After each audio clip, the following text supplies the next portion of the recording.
If you need to reverse audio in CapCut PC, you might notice there is no direct reverse button when you click on your audio track. To fix this, you just have to use a simple workaround with a compound clip. First, look at your timeline and check your audio. Since you cannot reverse it directly, go to the top left menu and click on Stock Materials. Drag any video clip from there down onto your timeline, right above or below your audio file.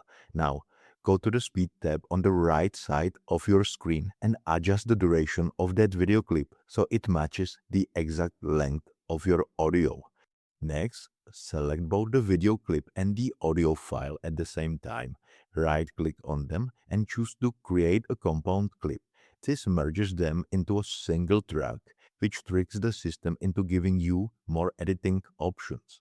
Once it becomes a compound clip, look over at your video toolbar and click on the reverse button. CapCut will now process the track and reverse both the video and the audio together. Now, that goes both ways, meaning your video is reversed too, but we only want the sound. To fix this and clean up your timeline, right-click on the compound clip and select Extract Audio. This separates your newly reversed audio from the video clip completely.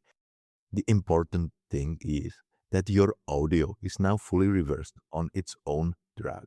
In my case, I always just select the leftover video clip and delete it right after extracting.